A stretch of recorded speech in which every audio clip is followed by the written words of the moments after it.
নমস্কাৰ ছাত্ৰ ছাত্ৰীসকল আসাম জিকে এণ্ড মেথছ MCQ চেনেলটোলৈ তোমালোকক স্বাগতম জনাইছোঁ মই নজমুল গনি আজি আমি দশম শ্ৰেণীৰ মেথছ MCQ আলোচনা কৰিম দশম শ্ৰেণীৰ আৰম্ভণিৰ পৰা শেষলৈকে যিমান অবজেক্টিভ টাইপ কুৱেশ্যন আৰু মাল্টিপল চইচ কুৱেশ্যন MCQ যিমান আছে সকলোখিনি আলোচনা কৰি যাম তোমালোকে চেনেলটো সাবস্ক্ৰাইব কৰি ল'বা আজিৰ প্ৰথম প্ৰশ্নটো হ'ল প্ৰমেয়িকা কি প্ৰমেয়িকা হ'ল এটা সত্য উক্তি যেটো আন এটা উক্তি প্ৰমাণৰ কাৰণে ব্যৱহাৰ কৰা হয় যেনেকৈ উপবাদ্যবিলাক প্ৰমাণৰ কাৰণে আমি কিছুমান সৰু সৰু উক্তি ব্যৱহাৰ কৰোঁ উক্তি মানে হ'ল ষ্টেটমেণ্ট সৰু সৰু যিবিলাক কথা ব্যৱহাৰ কৰোঁ সেইবিলাকে প্ৰমেয়িকা কলন বিধি কি কলন বিধি হ'ল মেথছ এটা সলভ কৰাৰ কাৰণে যি আমি ষ্টেপ বাই ষ্টেপ প্ৰচেছ ফলো কৰোঁ সেইটোকে কলন বিধি বা এলগৰিথম বুলি কোৱা হয় তোমালোকে লিখতে এনেকৈ লিখবা যে বিশেষ সমস্যা সমাধানৰ বাবে ব্যৱহাৰ কৰা প্ৰণালীটোক কলন বিধি বুলি কোৱা হয় ওকে বিভাজন প্ৰমেয়িকা সূত্ৰটো কি বিভাজন প্ৰমেয়িকা সূত্ৰটো তোমালোকে জানাই অলৰেডি পাইছাই A = BQ + R ইয়াতে চাবা A = BQ + R A ভাজ্য B ভাজক Q ভাগফল R ভাগশেষ ইয়াৰ ক্ষেত্ৰত যেটো ভাগশেষ আছে সদায় 0ৰ সমান বা 0তকৈ ডাঙৰ হয় আৰু সদায় বিতকৈ সৰু হয় এইটো হ'ল বিভাজন প্ৰমেয়িকা সূত্ৰ এতিয়া আমি চাও নেক্সট কোৱেশ্চন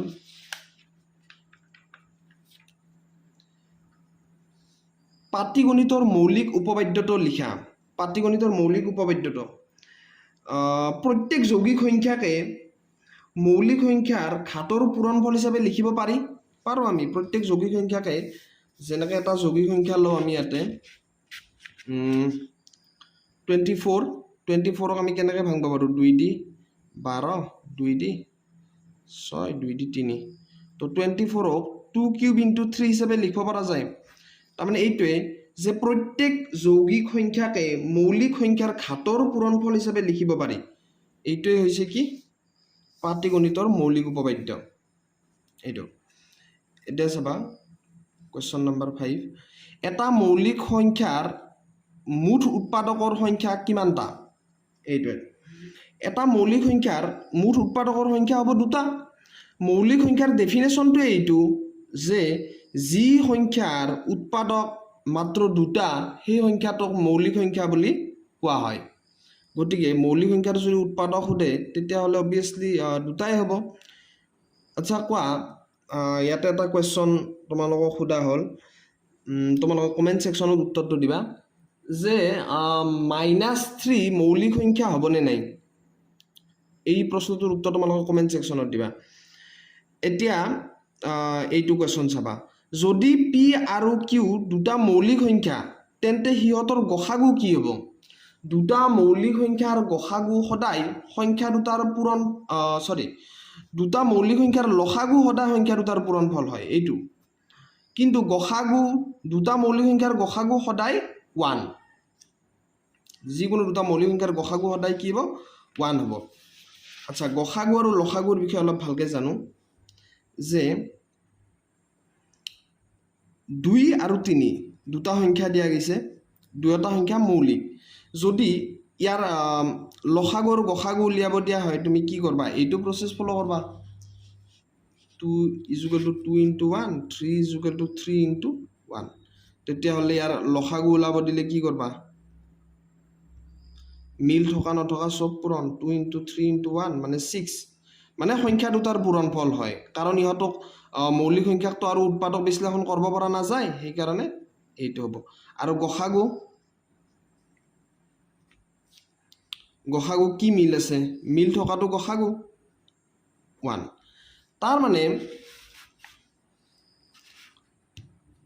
এটাই কথা যে যিকোনো দুটা সংখ্যাৰ লসাগু মানে হ'ল সেই সংখ্যা দুটাৰে এই সংখ্যা দুটাৰ লসাগু মানে হ'ল এই সংখ্যা দুটাৰে হৰণ কৰিব পৰা আটাইতকৈ সৰু সংখ্যাটো কি 2 আৰু 3 ৰে হৰণ কৰিব পৰা আটাইতকৈ সৰু সংখ্যাটো কি 6 সেইকাৰণে লসাগু 6 ঠিক আছে আৰু 2 আৰু গসাগু কি যে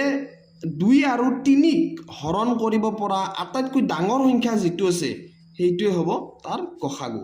যেনেকৈ মই কৈ দিছো 2 4 ইয়াৰ লসাগু কিমান হ'ব লসাগু মানে কি বুলি কলো এই সংখ্যা দুটাৰে হৰণ কৰিব পৰা আটাইতকৈ সৰু সংখ্যাটো এই সংখ্যা দুটাৰে হৰণ কৰিব পৰা আটাইতকৈ সৰু সংখ্যাটো হ'ল তোমাৰ 4 হলনে নাই 2 আৰু 4 ৰে হৰণ কৰিব পৰা আটাইতকৈ সৰু সংখ্যাটো 4 গতিকে লসাগু 4 তুমি প্ৰসেস ফলো কৰিব পাৰা হেয়ে বাবা আৰু গসাগু 2 আৰু 4 দুয়োটা সংখ্যা হৰণ কৰিব পৰা আটাইতকৈ ডাঙৰ সংখ্যা কি আছে 2 গতিকে গসাগু হল 2 আৰু লসাগু 4 হেনেকে যদি দুটা সংখ্যা মৌলিক আছে তেনতে হিহতৰ গসাগু হ'ব 1 যদি দুটা সংখ্যা মৌলিক হিহতৰ লসাগু হ'ব সংখ্যা দুটাৰ পূৰণফলৰ সমান তাৰ মানে যদি p আৰু q দুটা মৌলিক সংখ্যা তেন্তে হিহতৰ লসাগু হ'ব p * q p পূৰণ q ঠিক আছে তাৰ মানে এইটো হ'ব লসাগু যদি p আৰু q মৌলিক সংখ্যা তেন্তে হিহতৰ লসাগু হ'ব p q পূৰণফল আচ্ছা যৌগিক সংখ্যা কি নেক্সট কোৱেশ্চনটো হৈছে যৌগিক সংখ্যানো কি যৌগিক সংখ্যা আৰু কি যে সংখ্যাৰ উৎপাদক দুটাতকৈ বেছি সেই সংখ্যাটোক যৌগিক সংখ্যা বুলি কোৱা হয় এটা কোৱেশ্চন নম্বৰ 9 চাবা আটাইতকৈ সৰু যৌগিক সংখ্যা আৰু আটাইতকৈ সৰু মৌলিক সংখ্যাৰ গসাগু কি প্ৰথমে কোৱা যে আটাইতকৈ সৰু যৌগিক সংখ্যাটো কি আটাইতকৈ সৰু যৌগিক সংখ্যা 4 হয়নে নহয় আটাইতকৈ সৰু যৌগিক সংখ্যা হৈছে 4 আৰু আটাইতকৈ সৰু মৌলিক সংখ্যা 2 ইহত দুটাৰ তুমি গসাগু উলিয়াই দিয়া গসাগু ওলাব দিছে নিজে ওলাবা এতিয়া চোৱা এইটো 10 nৰ কি মানৰ বাবে 2 to the power n into 5 to the power n 5ত শেষ হ'ব তাৰ মানে nৰ মান কিবা দিয়াৰ পিছত কেতিয়াবা এই সংখ্যাটো 5ৰে শেষ হ'ব নেকি আমি চাও বাৰু এটা আমাক দিছে 2 to the power n into 5 to the power n তাৰ মানে আমি লিখব পাৰো 2 into 5 whole to the power n 2 into 5 মানে হল 10 to the power n হয় না নহয় এতিয়া nৰ মান জিয়ে নিদিয়া কিয় nৰ মান 1 বহুৱাই চোৱা যেতিয়া n = 1 আমি পাম 10 ইয়াৰ ভ্যালু যেতিয়া n = 2 আমি কিমান পাম 10 স্কয়াৰ মানে পাম আমি 100 n = 3 হলে 10 কিউব তাৰ মানে 1000 কেতিয়াবা 5ৰে শেষ হ'ব নেকি কেতিয়াও নহয় তাৰ মানে nৰ কোনো মানৰ বাবে 2 to the power n into 5 to the power n 5ৰে শেষ নহয় 5ত শেষ নহয় কেতিয়াও ঠিক আছে এতিয়া নেক্সট কোৱেশ্চন চাবা 144ক ইয়াৰ মৌলিক উৎপাদকৰ পূৰণফল হিচাপে প্ৰকাশ কৰা জাস্ট এনেকৈ যেনেকৈ ইয়াতে প্ৰকাশ কৰিছিলো মৌলিক উৎপাদক হিচাপে যিটো সৰু সংখ্যাৰে আটাইতকৈ সৰু যি সংখ্যাৰে হৰণ যায় হৰণ কৰি থাকবা তোমালোকে উত্তৰটো পাই যাবা এনেকৈ মৌলিক এনেকৈ প্ৰকাশ কৰিব দিছে তোমালোকক মৌলিক উৎপাদকৰ পূৰণফল হিচাপে প্ৰকাশ কৰিব দিছে নেক্সট কোৱেশ্চনটো চাবা যদি এটা স্বাভাৱিক সংখ্যা nৰ মৌলিক উৎপাদক এইটো হয় তেন্তে nত থকা ক্ৰমিক শূন্যৰ মুঠ সংখ্যা লিখা nত থকা ক্ৰমিক শূন্যৰ মুঠ সংখ্যা মানে কিমানটা শূন্য শেষত পা যাব ক্ৰমিক সিৰিয়ালি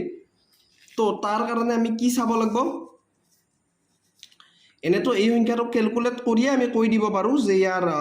কিমানটা শূন্য থাকব শেষত কিন্তু তুমি চাবা যে 2 আৰু 5ৰ ঘাত যি আছে তাৰে আটাইতকৈ কম ঘাত কোনটো আছে 2 5ৰ 2ৰ ঘাত আছে 3 5ৰ ঘাত আছে 2 গতিকে এই সংখ্যাটোক যেতিয়া ভাঙি দিবা শেষত আটাইতকৈ শেষত মানে ক্ৰমিক দুটা শূন্য পা যাব কিয় কাৰণটো মই কৈ দিছো চাবা এইটো চাবা 2 cube into 3 square into 5 square into 7 এতিয়া চোৱা ইয়াতে আমি 2 square 2 into 5 whole square হিচাপে লিখব পাৰো বাকি থাকিল ইয়াতে 2 কিউব তিনিটা আছিল আমি ইয়াতে দুটা লিখছো গতিকে এটা 2 এক্সট্ৰাকে লিখলো 3 square আছে আৰু 7 আছে ঠিক আছে এতিয়া কথা হল এই সংখ্যা কেইটাৰ পৰাটো 0 নাহে শেষত কেতিয়াও 0 আহিব এইটোৰ পৰা আহে তো 5 দুগুণ 10 10 স্কয়াৰ মানে শেষত এই সংখ্যাটোৰ শেষত দুটা শূন্য পা যাব 10 স্কয়াৰ মানে 100 100 পূৰণ কৰিলে কেইটা শূন্য শেষত থাকো দুটা শূন্য থাকো সেই কাৰণে শৰ্টকাট তুমি চাব পাৰা যে 2 আৰু 5ত কম ঘাত কি আছে 2 ৰ ঘাত 3 5ৰ ঘাত 2 গতিকে 5ৰ ঘাত 2 আছে তো গতিকে দুটা শূন্য শেষত দুটা শূন্য পা যাব ঠিক আছে নেক্সট কোৱেশ্চনটো চাবা পৰিমেয় সংখ্যা p/q ৰ দশমিক বিস্তৃতি পৌনঃপৌনিক হ'বলৈ কিউৱে কি শৰ্ত পূৰণ কৰিব লাগিব দশমিক বিস্তৃতি পৌনঃপৌনিক হ'বলৈ Q 2 to the power m into 5 to the power n আৰ্হিত থাকিব নালাগব হয়নে নহয় কিউ 2 আৰু 5ৰ বাহিৰেও মানে কিউৰ মৌলিক উৎপাদক 2 আৰু 5ৰ বাহিৰেও বেলেগ সংখ্যা থাকিব লাগিব যদি কিউত যদি অকল 2 আৰু 5 থাকে 2 to the power m into 5 to the power n আৰ্হিত লিখিব পৰা যায় তেতিয়াহ'লে তো এইটো সাবধি হৈ যাব মানে দশমিক বিস্তৃতি পৌনঃপৌনিকৰ কথাই নাহে দশমিক সমাপ্ত হৈ যাব হয়নে নহয় দশমিক বিস্তৃতি পৌনঃপৌনিক হ'বলৈ হলে কিউৱে 2 to the power m into 5 to the power n আৰ্হিত থাকিব নালাগিব এতিয়া চাবা তলৰ উৎপাদক বৃক্ষডাল সম্পূৰ্ণ কৰা ইটো ইয়াতে আমি কি হ'ব ওলাব লাগে তাৰ মানে তলৰ পৰা চালে হ'ল 7 3 গুণ 21 আছে ইয়াতে হ'ব 21 21 দুগুণ 42 ইয়াতে হ'ব 42 তাৰ মানে 42ক দুটা ভাগত ভাগ কৰা গেল 21 পূৰণ 2 আৰু 21ৰ দুটা ভাগত 7 পূৰণ 3 ঠিক আছে এতিয়া চাবা 15 নম্বৰ কোৱেশ্চন পৰিমেয় সংখ্যা 43/2 to the power 4 into 5 কিউবৰ দশমিক বিস্তৃতি কিমান ঘৰ দশমিকৰ পিছত শেষ হ'ব এটা আগতে কৰি দিয়া হৈছে এনেকুৱা কোৱেশ্চন যে 43 এটা চাবা 43/2 to the power 4 into 5 cube ইয়াৰ যেতিয়া দশমিক বিস্তৃতি অৰ্থাৎ ইয়াক যদি হেৰিত লিখা যায় মানে দশমিকত লিখা যায় দশমিক এক্সপানশন ডেসিমেল এক্সপানশনত লিখা যায় দশমিকৰ পিছত কিমান তাৰ পিছত শেষ হৈ যাব হেতু আমি ওলাব লাগে তো ইয়াতে তো 2 to the power 4 আছে 5 কিউব আছে এটা কম আছে এটা 5 এদি পূৰণ কৰি দিলো